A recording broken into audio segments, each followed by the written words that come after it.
Hello everybody and welcome back to an introduction to ArcheAge Online. Now we've skipped ahead just a little bit here just for the sake of setting up the recording a little bit better. I ended up doing a couple of the starter quests that you get right up here in this area, and that launched me all the way to level 3. It took all of about 5 minutes, so you level up really fast right here at the beginning, but we are right at the starting area. This is where you pop in as an elf.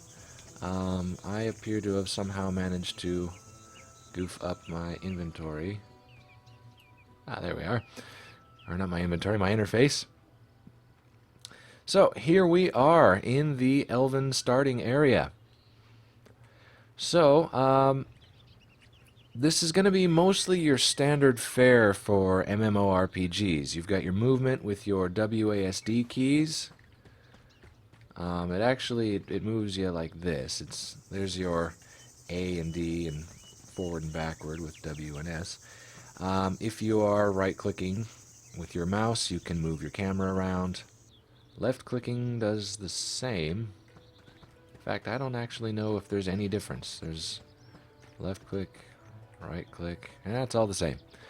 Spacebar is jump, and then let's see. I don't know if there's anything really other than that. So that's about it for your movement. So like most other MMOs, you're going to see there's these exclamation points above guys that have quests. There are some that are yellow, there are some that are green, and I believe there may be some that are other colors as well. The difference between the colors I'm not really altogether sure about. I do know that the yellow ones are pretty standard. These ones that are slightly green, I suspect that they are for more of the main storyline. But heck if I know, because I don't know what the main storyline is. So we'll run over here and we'll talk to this lady. And you can see there's these little pop-ups down here at the bottom that are helpful. So I can either right-click on her or just press F. And it will pop up the interaction dialogue with someone. Now I can either press F to advance the dialogue here, or if I just want to skip to the end of this and accept it, I can press G. So, as you can see here, this is all this stuff. There we go. I can't read most of that, so I usually just hit G. Now, you may be wondering why we've got little hearts appearing above our heads over here. That is because we are within range of one of these Goddess of Nui statues. And these are basically the spawn points if you die. So, whenever you die, you'll pop up at the... I think it's not the closest, but the second closest, if I remember correctly, of one of these. Or maybe it is the closest. I could be remembering wrong. But you'll pop up not too far away at something like this. And it will, as long as you've got these little hearts showing up above your character, you are protected. You cannot be PvP'd or anything like that. So this is basically a safe zone. And the little hearts just give you an indicator that you're in the safe zone. I think there's... yeah, this is a status effect that shows up here as well. So if you get too far away, that goes away, and now I'm potentially killable. So if you end up in an area that gets attacked by a bunch of high-level enemies, you can just come hang out over by these statues, and they can't do anything to you. Not that it's very exciting, though. Anyways, you may have noticed now that I have picked up a quest.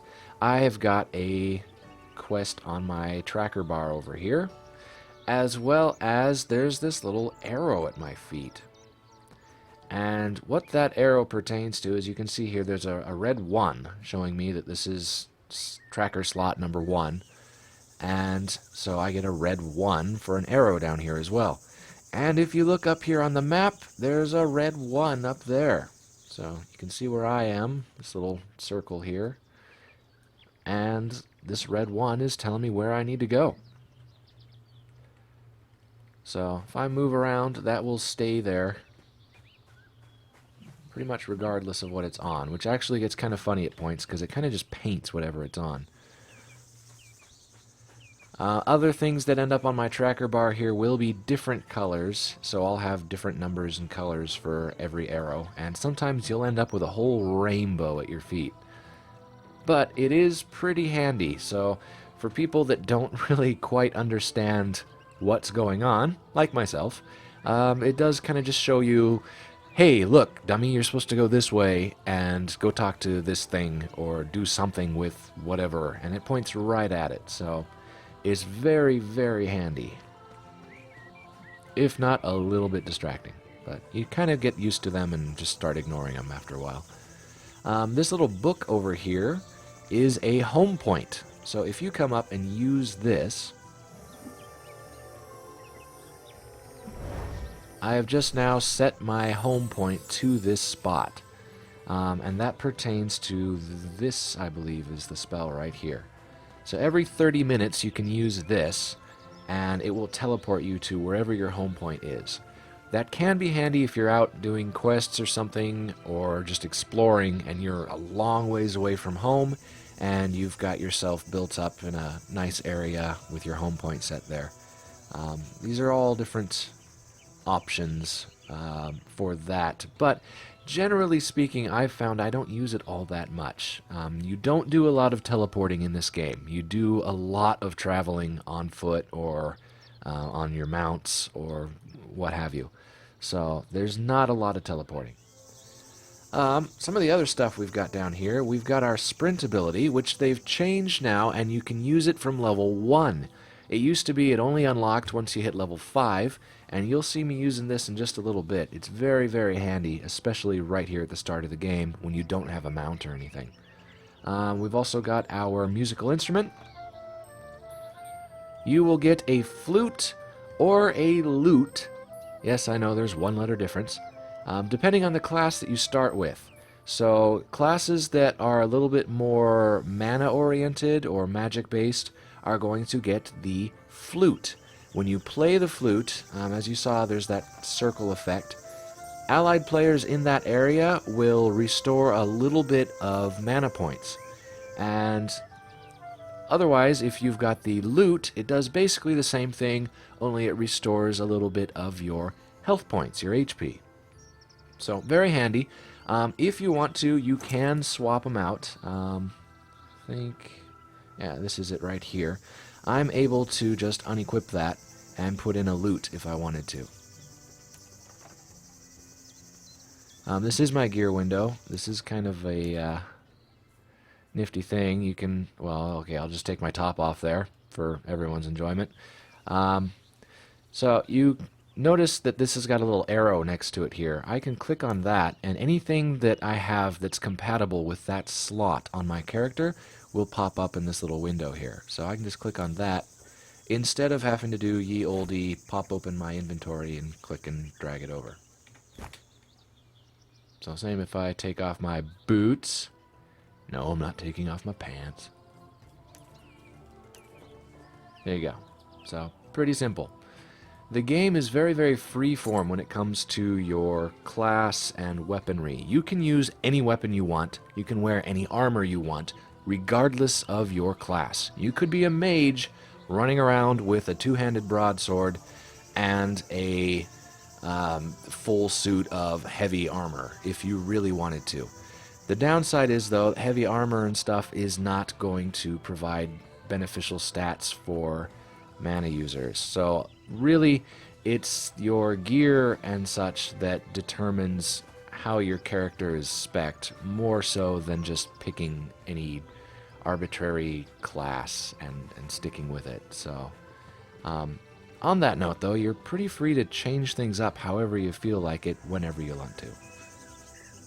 Alright, so there's not a whole lot of stuff here at the beginning area. We've got a couple of little guys over here we can kill.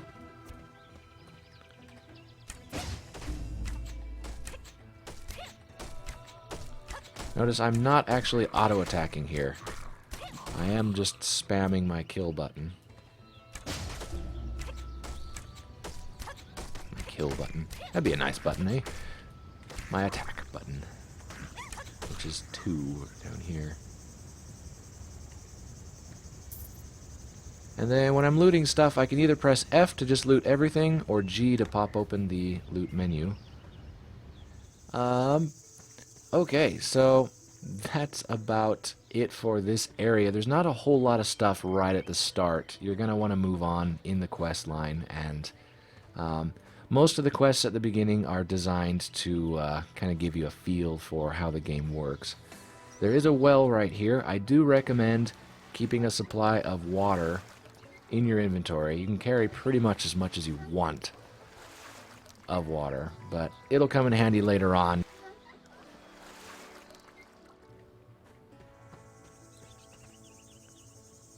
And as you can see, the game is quite lovely. The graphics aren't exactly like the most amazing, but it's done a very good job with the atmosphere, and it is very pretty. I did kind of have to lower the settings just a little bit to make it a little bit smoother when recording because, well, there's a lot going on in this game, and throwing on high-definition video recording in the process kind of sort of brings my system down a bit.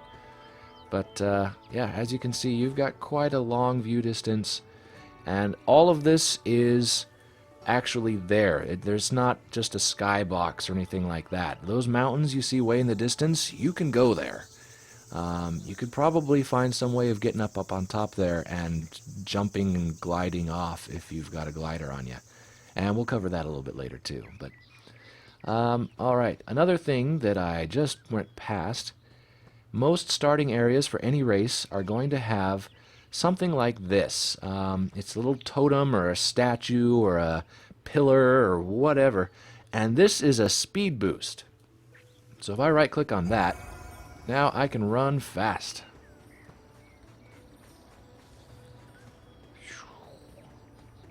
They're very handy in the starting areas. It's basically the same effect as sprinting, only doing it this way you don't lose any of your mana. And one other thing you're going to probably want to start on right away when you're out here is gathering stuff. Notice that my cursor is turning into a gear icon over a lot of stuff here, the bushes and things like that. There's just so much stuff that you can interact with.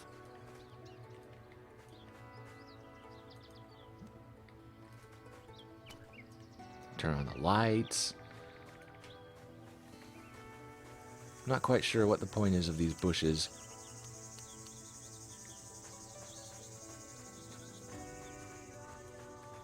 Oh, not going to let me gather that, huh?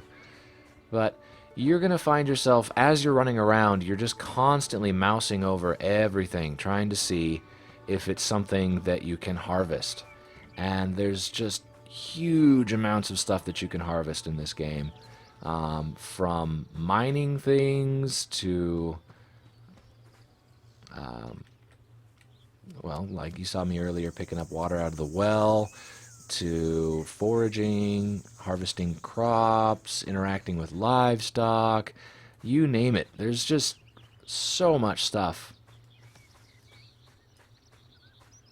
What is that? A big old pine cone? Ah, I'm being attacked by bees. That is not cool.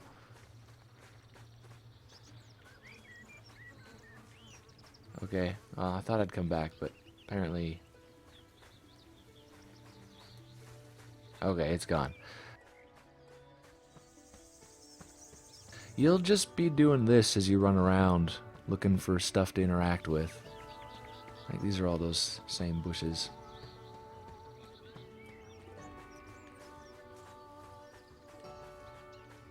And I skipped those. I can show you the sprint here. Pretty much the same effect as those pillars. Difference is, though, I am draining my mana rather quickly, in fact. Not gonna make it to that next pillar. Oh, there we go. But you can just hit one of these as you run by, and it'll speed you up. So we'll run down the way here and see what we've got.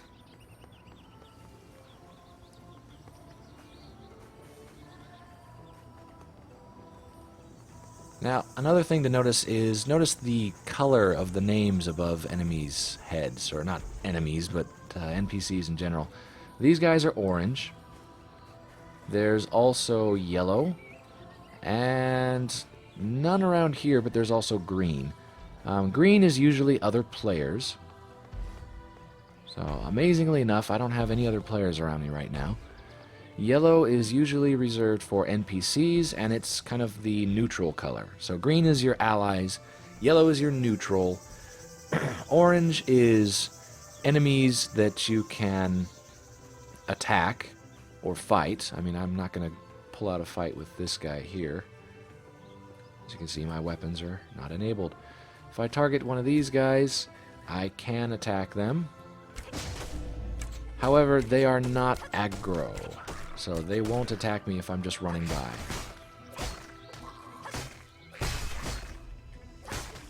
These guys are rather tough, actually.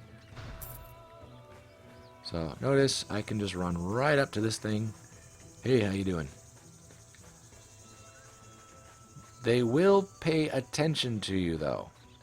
And there are some enemies that if you hang around them too long, they will aggro you. They won't aggro by default. But usually with those guys, they'll let out a little growl or a snarl and they'll face you. And they kind of give out a warning sound. And if you just sort of keep hanging around them like this and being really annoying, they may actually turn hostile and attack you.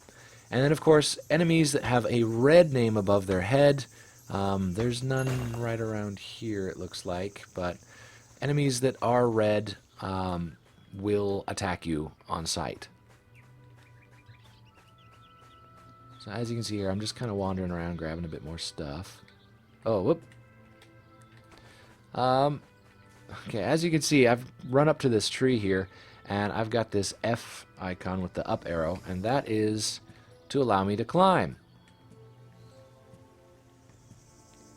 Climbing serves almost no purpose in this game whatsoever. It's kind of amusing, but there's no real point in having it. So here we are. I'm at the top of the tree holding on to the air because I'm amazing like that. And I mean, you can look around, get a better view, things like that. It might be handy in a forest, but generally speaking, it's pretty useless. Now, I can either just climb back down or I can press jump and just drop down. But as you would expect, I'm pretty high up here in this tree. Falling down will damage me. Okay, that was just low enough that it didn't hurt me. So we will continue on our merry way down here. And it looks like we're coming up to our first town proper.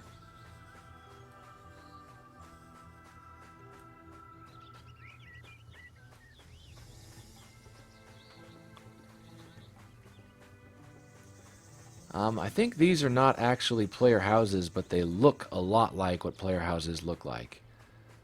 So you can get these houses for yourself later on in the game, although these look like they're just demonstrations. If I check the map here, maybe.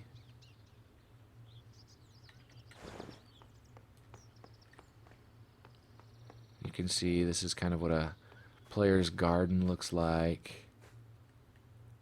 Those stones are moving.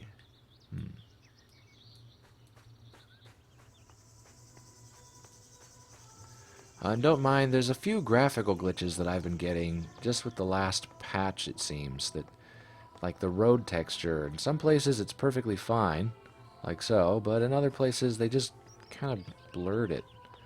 And that's not with the game. I think that's just something with my install that I need to update. So, anyway, this guy's got a quest here, a yellow one. We'll talk to him. These are the rewards he'll give me for it. Sure, sounds good. What do you want? Ah.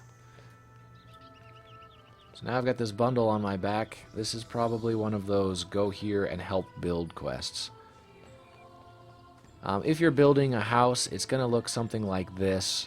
and you will find yourself doing pretty much this, but you'll have to go collect your own resources and then come back here. Looks like I'm supposed to do it to this one. But you'll bundle up a bunch of resources, put them on your back, and then go build stuff. And 1 out of 1 finished, and there you go. He's got the question mark. He's all set. That was really, really easy. And now I need to choose one of these rewards. A wand or a staff. We'll go with the staff. I don't really care. I'm not going to use it. So, thanks for that, dude. One thing I should note with the quest, earlier you saw there was the 1 out of 1 for this.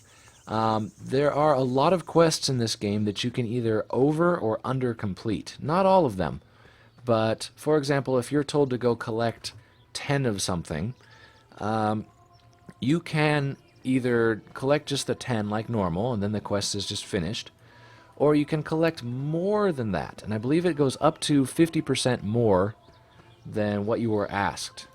So if you collect more, you will get additional rewards and experience for going above and beyond. You can, conversely, collect less. So let's say you're in a really busy area, you're not able to find all of the stuff that you need to finish a quest. You can actually do less than what you were required to do, and you will still finish the quest, but you'll get less rewards for it.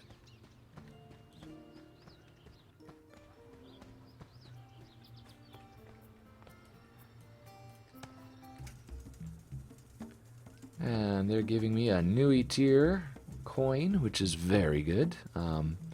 You'll see more of these later on, but these are very, very handy, and you want about as many of them as you can get. So, and this was a storyline thing, so it's going to give me a little bit of a cinematic here, which is usually just kind of like moving pictures as opposed to like actual animations. But we're going to go ahead and skip that for the sake of time. And I leveled up to level 4, and I got a skill level up. Skills level up on their own. You don't have to go through and assign extra points to something. So let me bring up my skills window. Now I'll just go over this really briefly here, but these are your active skills, and then these are your passives. Now to unlock the passives, notice that this has a 2 and a 3 and a 5 and a 6 and a 7 on there. You have to have that many skills in this skill tree to do that. Now that applies to both passives and actives. So for example, I need to have 2 skills to unlock the whatever this skill is that I need here. So if I take this skill, then I will have 2, and I can then pick this up next. Well, then next time I get a skill point, I can then already purchase this because I will have the 1, 2, 3 skills required to meet that 3. So they count tree-wide, and it's pretty good. It's kind of hard to understand what any of these do, and I can't really show you right now, but there are some very good English skill calculators that are online right now, and you can look those up and see how they work with other things. So can't really show you in the video here, but there's some good stuff here, especially the passives are pretty nice. Now you'll notice I've got a blank spot here and here, and this is saying that I will be able to pick another skill set once I hit level 5, and once I hit level 10 I'll be able to pick a third one. Those are any of the other skills from the global skill tree. The other, I guess it's 9 out of 10 skills that I have left that I could choose from. So I could pop in a healer skill tree here if I wanted to, or a warrior skill tree, or a rogue, or whatever. All of those options will be available to me upon choosing my next one, and then likewise for level 10. So these are all the skills I've got. These are emoticons and actions. Then this is the crafting skill tree, or crafting and harvesting. You'll see here, I cut down that tree earlier. I got a little bit of experience in there for that. And mining, I did do one little mining thing, so I got that. So these level up as you use them. And then this last little bit here, this is your language bar. The other factions and other races, in fact, speak different languages. And so even if I encountered a member of the opposite faction, so we're in the West faction right now, so if an East faction person were standing right here talking in chat, I wouldn't be able to understand what they were saying because I don't know their language. You can actually find tomes and things like that, or go to libraries or something and actually start to study the other languages so that you can understand what people of the other faction are saying. Although, in my experience with members of the other faction, 90% of the time it's just going to be something like, "You're dead meat," or "You're gonna die now," and then they kill me. So, I don't have a lot of interaction with members of the opposite faction. It's usually very short and involves me going to the respawn statue. So he's got another quest for us. So this is really the first town proper that we're at here, and I'm not going to spend too much time in here, but really quickly we'll go over some of this stuff. Here's a bunch of crafting stations, and I'm not going to spend any time on those right now. We'll cover those next up in the next video when we take a look at crafting. You're going to have a home point in here somewhere, probably. More crafting stations. Armor making stations. There's always some quest people around. Thanks for whatever it is you want me to do. There are vendors here. They will sell you different crafting components, or sometimes livestock or food. Here's a cook. So she's got ingredients that I can get to cook my own stuff, or she's got some stuff that's readily available for me to eat. This is stuff you need for trade and other general crafting things. And same with her. This is the livestock vendor, which you will want if you are going to raise livestock on your own farm.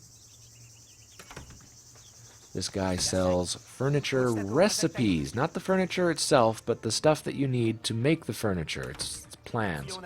And more crafting stations. Everything is pretty jumbled together in here. This lady sells you seeds for creating crops. And this guy sells saplings, or small trees, for you to plant trees. The difference between trees and crops is that crops are a one-time growth. So once you harvest those, they're gone. Trees take up a lot more space in your plots, but you can repeatedly gain crops from them. So you can, for example, if you plant an apple tree, you can harvest apples off of it more than just one time. It'll regrow those apples continuously. Over here we've got some of the important stuff. Aha! Here is our home point book. There we are. And we have the auction guy. Excuse me, I am wrong. That is not the auction guy. This is the bank. So we can just take something and stick it in there. Like these teleporter books. I'll just keep one on me. Or a Nui tier coin. And that's in your bank. Woohoo. This is your mail. So, mail you've got, your inbox and your sent mail, your outbox.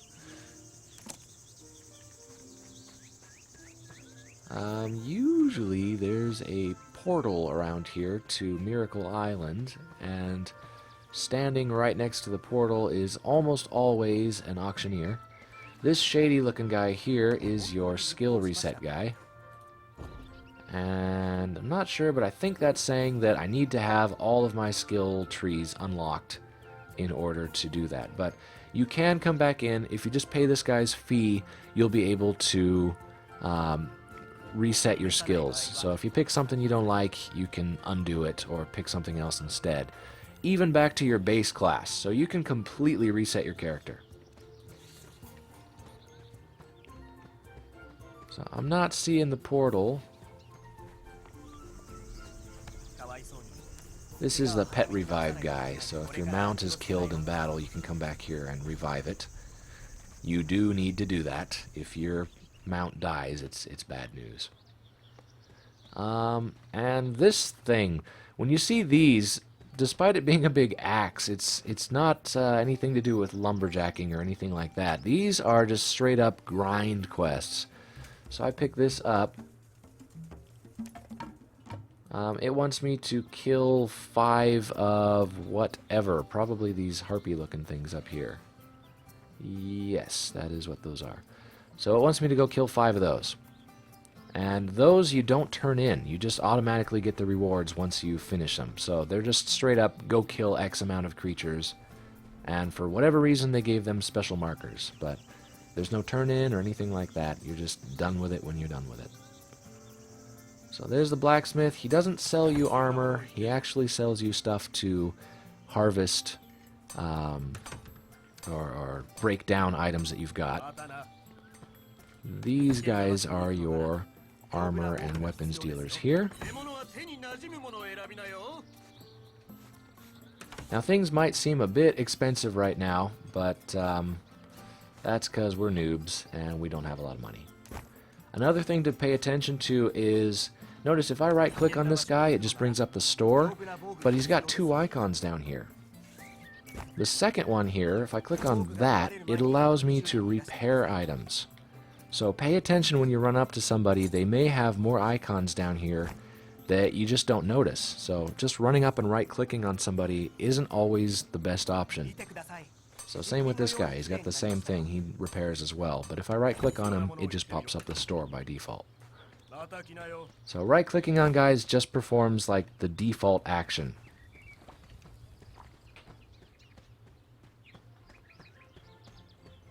And if you run out of stuff to do in town, you can always dance. Dancing in this game is unlike other games where if you move and it interrupts the dance. In ArcheAge, moving is all part of it. You can actually change your character's dance up a little bit depending on which direction you're moving, even jumping. And if you want to know how to get out of this, you just click on the dance thing again and you'll stop. But alright, this is a pretty good place to stop, so we're going to go ahead and cut it off here. And in the next video, we'll look into doing some more crafting and gathering and all of that good stuff. So for now, thank you very much for watching, and I hope to see you in the next video. Bye-bye.